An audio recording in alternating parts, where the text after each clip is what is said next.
need help or you want to look away? Some people. I'm just, once I wait, don't you re-wait. Keep your hand over there. Wait. I got like 4 more patients, girl. You gotta come on. Oh, I feel like needles. It's my life living with HIV. She also has a wonderful YouTube channel. She has a beautiful butterfly. Her daughter, she calls a butterfly. Her name is Bree.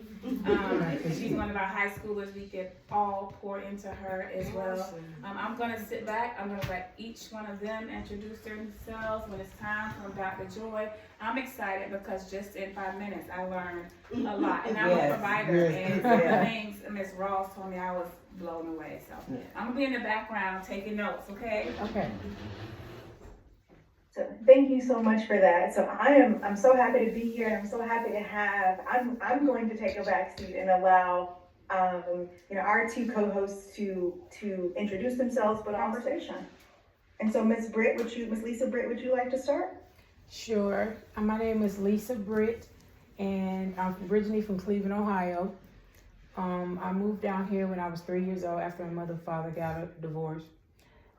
In 2003, I was diagnosed with HIV, and I found out by the person that gave it to me was in jail, and they made him call his sexual partners. Come to find out, he only called me. But later on, I found out that he had other partners. 2003, I finally went and got tested. I was tested positive. And during that time, I was a drug addict. I was on crack cocaine. And I remember being on there, and he used to snort and I used to smoke. And I remember he would get so paranoid. At one particular time, he got a knife and he put it to my throat. And I was like, okay, this is something totally different I've never experienced before.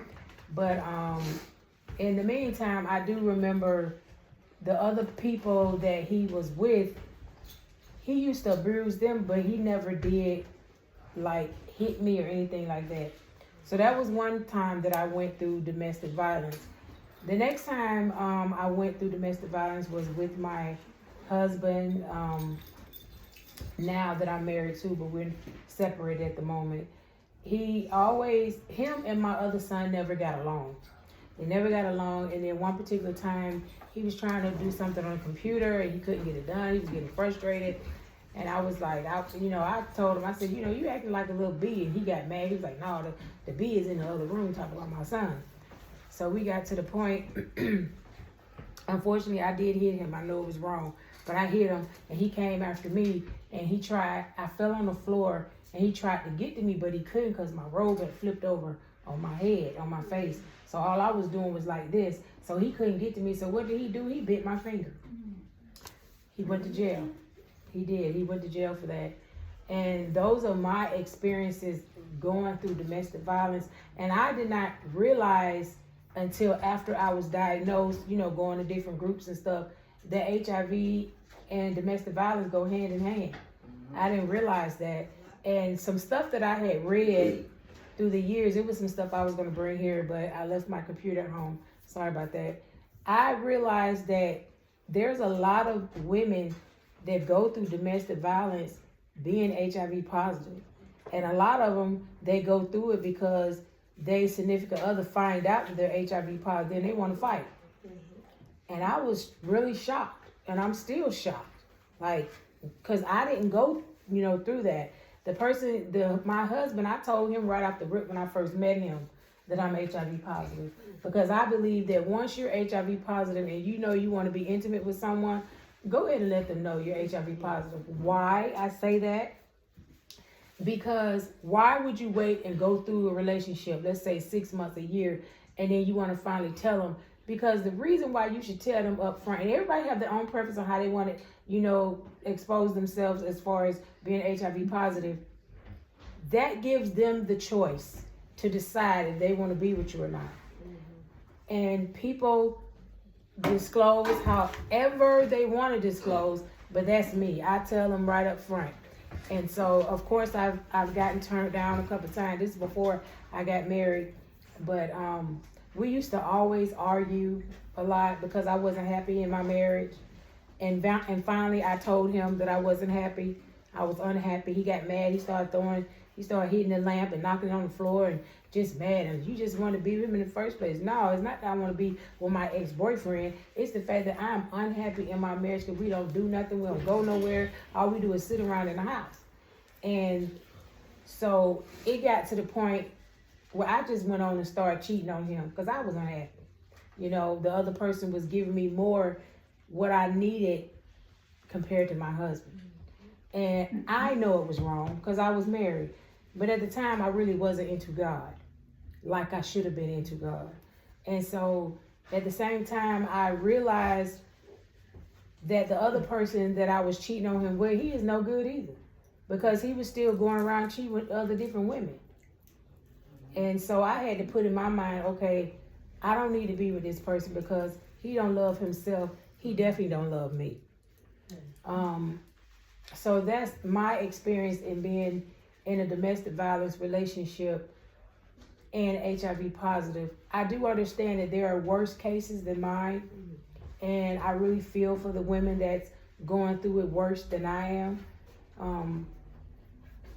I just believe that once you started getting to know God, He will help you go through anything. He will give you peace, because back in the day, I didn't have peace. I didn't have peace at all. And so now I realize, because like my daughter, she's like, Mom, why you not upset or angry because we don't know where we're going to be living in another month or so? I said, because I said, if you had God in your life, if you understand Him, He would give you peace. And because for years I had anxiety built up and I was depressed. I don't have that anymore. Not at all. And thank God I'm free from drugs. I don't drink. I don't do any type of drugs. I'm just so thankful. And one reason I had to I separated from my husband because he decided, even though I stopped doing what I was doing, he said he's not going to stop smoking and drinking. So it got to the point where he was getting into it, not just with me, but with his own daughter. And then he got to the point where he decided he wanted to tell an elder at a church we used to go to that he was thinking about killing us. That was it. That was it for me. When he said that, and how I found out, the elder called me and told me. And so I said, okay, this is back in last September. I'm going to go ahead and file for divorce. I went on and filed for divorce. I filed a TPO, temporary protective order, October the 9th, 12 something that night. They came and got him. He's been gone ever since. He's homeless now. And so God is really teaching him a lesson, and I believe that. Thank you so much. There's so much that you shared in there, and I have some questions and I have some thoughts, but I want to open it up first. I appreciate your vulnerability, your openness, and just being able to share like your story with us. And so before I ask my questions, I want to open it up to our sisters first. Any questions for Ms. Lisa, Ms. Britton? What questions do you have for her? Well, I want to make a statement because I know you did the right thing. I've been knowing you for quite a while, and I'm pleased to see you sitting over there. You did the right thing because sometimes we take in stuff because we are afraid of where we're gonna live and all. So I think you did the right thing. That's my opinion to you, and I'm grateful to see you and see you still striving. Thank you. Thank you. I love you too. I love you too. Anyone else? Either a statement or a question? Well, I just met you and just the short conversations that we had. I'm very proud of you. Thank you. Because it takes a lot to do what you did. But I would also admonish you to go a step further and continue to heal. Yeah. The healing is going to be a key point because you didn't get there within a day, a month, a year. It took some time for you to get to that point. So the recovery is not going to be that is, so continue doing the work. And however long it takes you to completely heal, do it. Well, however it took her, it may not take you that long. Yeah. Or it may take you even longer, but do the work. You done did this much. If you done started, finish it. Amen. Thank you. Yeah. I love it. And I think it's giving her permission just to like, hey, you shared this with us. We understand that, you know, all of the things that come along with once we've been in a violent relationship, right? A domestic violence situation.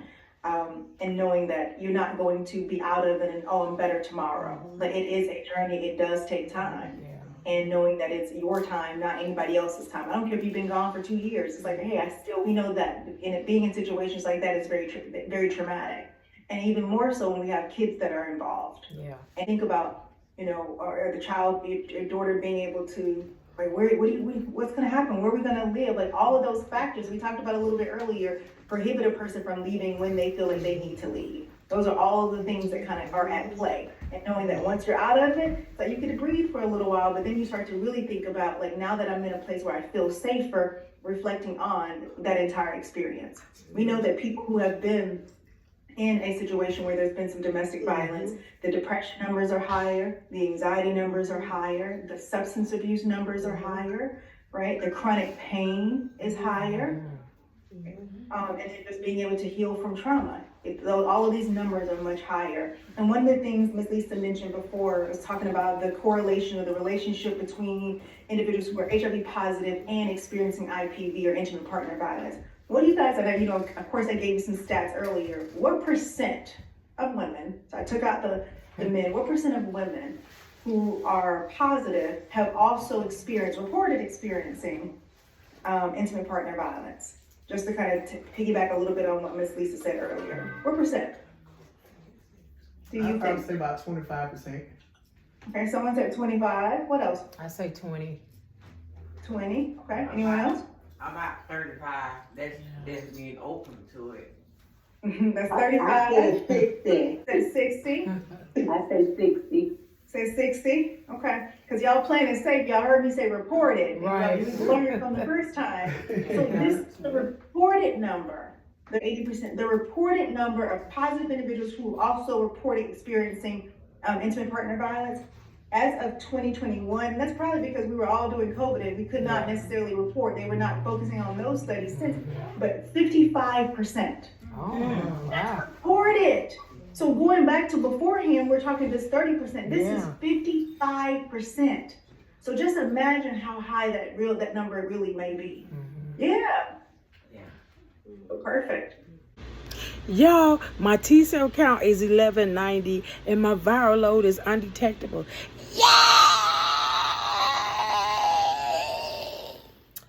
Y'all know it's time. What time is it? It's meds time. This is just one pill. I took my other one. But this right here, most important. Jim Boyer, because it keeps me undetectable. I cannot spread this virus to no one. What virus? What virus you talking about? The HIV virus. I can't pass this around to nobody. Child, I'm undetectable. You equals you. You ain't know. You better ask somebody. Let me take my med.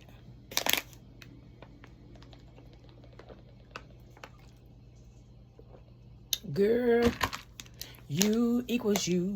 You better ask somebody. What's you equals you? You equals you. Undetectable equals untransmittable. Okay? I can't give it to nobody. Nobody. Remember, we are responsible for our own actions. Okay? Go get tested. Know your status. See ya. What you do?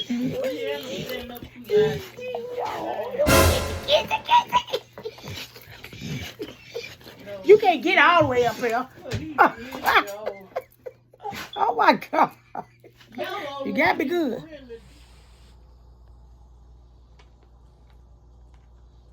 They're on my bed. Mm-hmm. Hello guys, how are you today? It's me, Lisa Faye, and I want to read something to you because we all need to learn. I'm reading from the Just for Today book. All right. We have learned that it is okay to not know all the answers For then we are teachable and can learn to live our new life successfully. Okay, it says basic text 96. So in my ENA book, I'm going to page 96. 96. All right, I got 96. So it reads, thick book. 3 basic principles. Let me rephrase that. 3 basic spiritual principles are honesty, open-mindedness, and willingness. These are the how of our program. The initial honesty that we express is the desire to stop using. Next, we honestly admit our powerlessness and the unmanageability of our lives. Rigorous honesty is the most important tool in learning to live for today. Although honesty is difficult to practice, it is most rewarding. Honesty is the antidote to our diseased thinking. Our newly found faith serves as a firm foundation for courage in the future. What we knew about living before we came to NA almost killed us. Managing our own lives got us to the Narcotics Anonymous program. We came to NA knowing very little about how to be happy and enjoy life. A new idea cannot be grafted onto a closed mind. Being open-minded allows us to hear something that might save our lives. It allows us to listen to opposing points of view and come to conclusions of our own. Open-mindedness leads us to the very insights that have eluded us during our lives. It is this principle that allows us to participate in a discussion without jumping into conclusions or predetermining right and wrong. We no longer need to make fools of ourselves by standing up for non-existent virtues. We have learned that it is okay to not know all the answers, for then we are teachable and can learn to live our new life successfully. Open-mindedness without willingness, however, will get us nowhere. We must be willing to do whatever is necessary to recover. We never know when the time will come when we must put forth all the effort and strength we have just to stay clean. Honesty, open-mindedness, and willingness work hand in hand. The lack of one of these principles in our personal program can lead to relapse and will certainly make recovery difficult and painful when it could be simple. This program is a vital part of our everyday living. If it were not for this program, most of us would be dead or institutionalized. Our viewpoint changes from that of a loner to that of a member. Okay? So go back to the Just for Today book and finish reading. Anyway, addiction is a great teacher. And if addiction teaches us nothing else, it would teach us humility. We hear it said that it took our very best thinking to get to NA. Now that we're here to learn. The NA Fellowship is a wonderful learning environment for the recovering addict. We aren't made to feel stupid at meetings. Instead, we find others who've been exactly where we've been and who found a way out. All we have to do is admit that we don't have all the answers, then listen as others share what's worked for them. As recovery addicts and as human beings, we have much to learn. Other addicts and other human beings have much to teach us about what works and what doesn't. As long as we remain teachable, we can take advantage of the experience of others. Just for today, I admit that I don't have all the answers. I will look and listen to the experience of others for the answers I need. Just for today.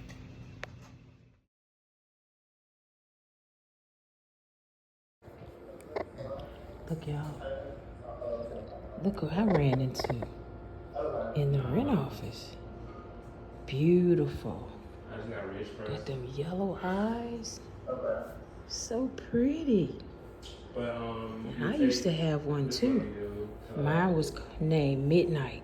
Same color and same eye color. Search. Hi there. Clear it out. And then you'll basically just select the deposit. So this is the one I just Hi, did. you so pretty. And then Yes, you'll you push like are. Look at them eyes. I'll shine on till I'm going. Love carry on. And we can go tonight. All right, we going here to the Omega S. How you say PSI? Omega Psi Phi Fraternity World Center. You can tell I ain't been to college. And this man right here getting ready to cut some hair. Yeah.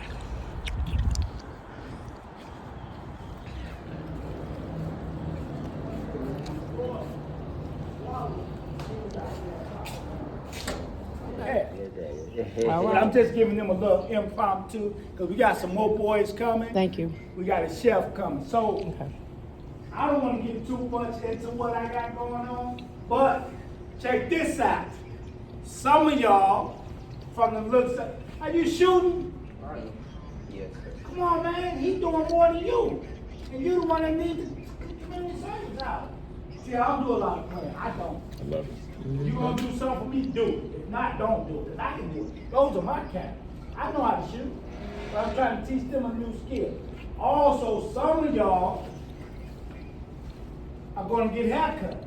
Free haircuts today, too. We're gonna provide food, free haircuts. Listen to me. Y'all probably never heard this before at a manhood training youth conference. We're gonna have some mental health specialists. Mental health? What you mean, Mr. Muhammad? I ain't crazy. If you black in America, you crazy. If you black in America, you have mental health issues. Because they come from a subjugated people that have been in prison for over 400 years. You think none of that goes through your DNA? We all have multiple personalities. I'm about to prove it to you. You ever talk to yourself? You ever talk to yourself? You don't? Something wrong with you. You ever talk to yourself? That's not true. You.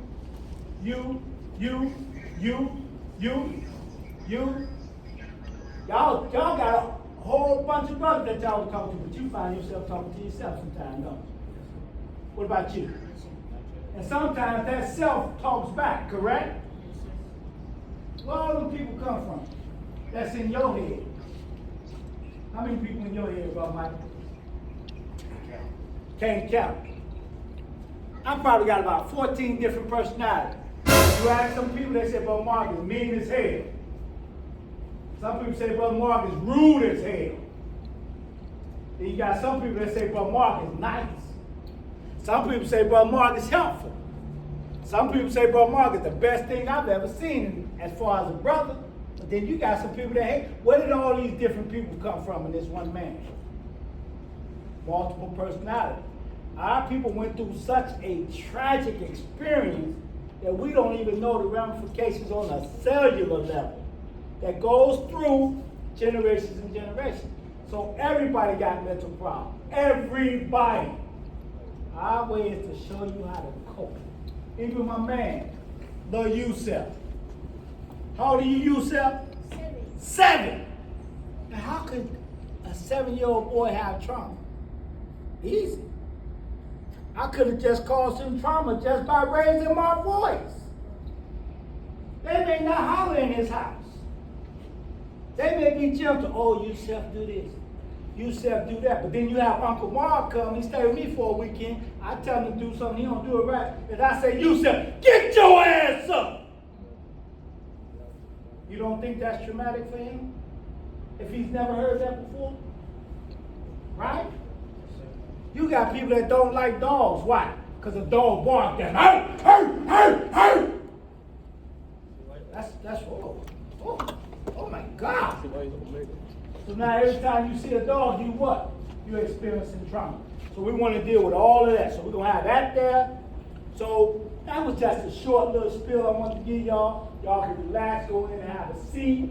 In a minute, my man is coming. I got a man that's coming. He's a chef. He's gonna bring the breakfast, the food, the whole nine. Now listen, Brother Patrick is gonna speak on agriculture and land usage. He's gonna teach about how to get land, how to survive off the land, and how to make the land work for you.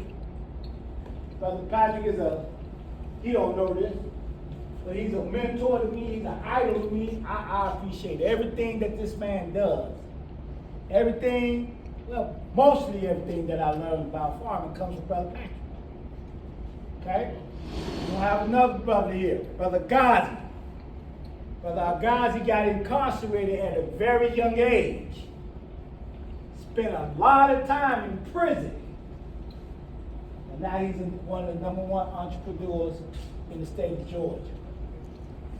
We got Brother Michael. Brother Michael works for Nissan. He's going to talk about how to develop a career path. At the age of 7, Brother Yusuf is going to find out and understand what it is that he wants to do when he gets 40. It starts now, at 7. Some of us get late in our lives and want to figure out what we want to do. It's too late. You got to start at 7. When did Masfar Muhammad know what he was going to do? What age? 6. At 6, he knew that he would throw the damn tyrants in the ocean, the Rockefellers, the DuPonts, at 6. So just think about what you can do. Somebody else is coming, I just can't call that name off the top of my head. Oh, y'all gonna finish up with me. We gonna say the best. I'm sorry. I don't mean he's not the best. I don't mean he's not the best. I don't mean that the barber's not the best. There, but I consider myself the best. Only reason I say I'm the best is because this is my purpose. This is what I live for. I live to deal with the youth. I can shoot them cameras all day and make thousands of dollars. But I only get fulfillment when I teach you all. My heart feels good. I feel like I done worked out and I work out with you all. Okay? You all are very important. I feel very gratified that y'all showed up. Yeah, we want 100, we want 200, we want 1,000 young men. But if it was only 5 of y'all, I'm gonna give you the same energy. Because this is what I do. All right? Yes, sir. Y'all got it? Yes, sir. We're gonna have fun, man. Go on, have a seat. Knock yourself out, relax, breathe, breathe, breathe. Yeah. I'll wake you up. I'm not gonna wake you up. Because I know I'm not bored. I'm not. Now, again, I tell you, I think it's a thousand. This is constant condition.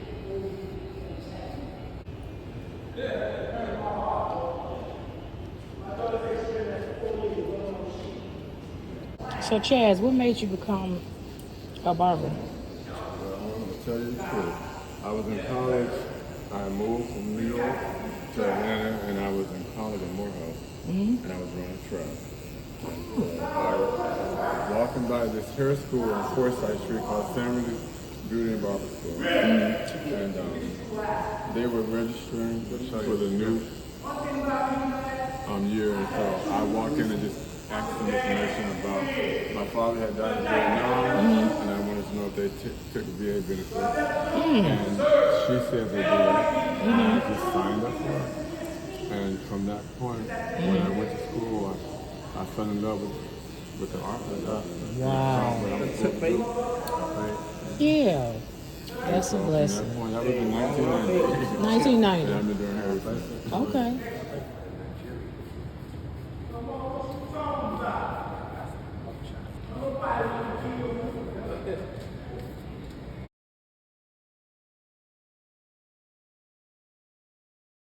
Okay, y'all, so I'm here and I just seen a haircut.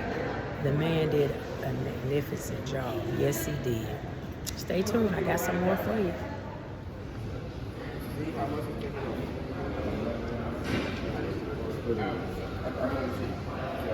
I'll tell you what's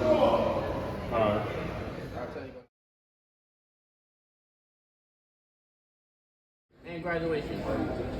Jimmy go to the Okay. Yes.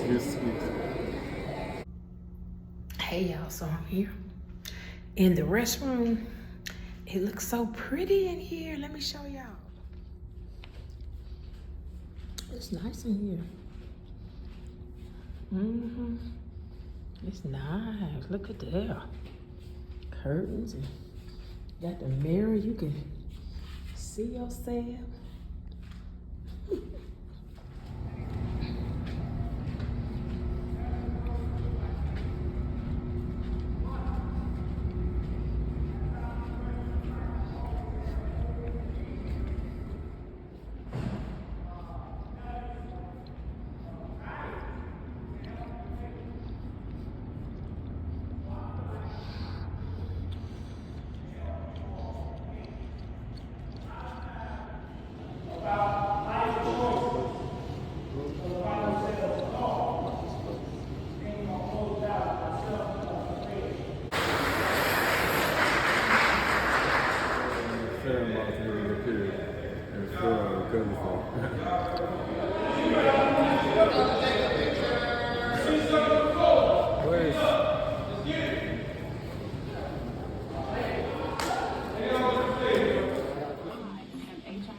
Messaging and advertising about PrEP has only recently been tailored and targeted to Black women. I'm a wife, a mom, I'm polyamorous, and I PrEP. How many people we get tested for HIV? Dixon Diallo and her team also stress the need to normalize conversations about sex and HIV, and to be what she calls sex positive. We want to acknowledge that people have sex, and that just like anything else that we engage in, there are risks. Science and education brought about a dramatic decline in the number of new HIV cases in the United States. But a case now before a federal appeals court could limit insurance coverage for PrEP. Some employers argue that they shouldn't have to pay for drugs that, quote, facilitate behaviors contrary to the employer's sincere religious beliefs. I know it works because I was in a relationship with someone living with HIV and it never contracted the virus. For LaTanya Wilkins, tough choices may lie ahead. The cost of the PrEP medication, clinic visits, and lab tests averages more than $5,000 a year. If my insurance provider decides, I don't want to cover this anymore, I really don't know what I would do, because PrEP costs more than my rent right now.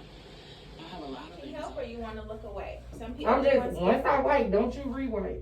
Keep your hand over there. Wait. I got like 4 more patients, girl. You gotta come on. Oh, I don't like needles. It's just a big, here you go. Ready? I'll just relax. It's gonna be all right. Wait. She gonna be stuck at home. So it's gonna hurt more because if she goes to stick and you move, yep, then that's it's gonna hurt you, more. okay? So it's gonna be like this. All the needles don't even look the same. If you don't look at it, you want this. They small. Let me see. And I can't waste these shots. You ready? You need both of them to hold you? Okay. Look at God, he's making a way.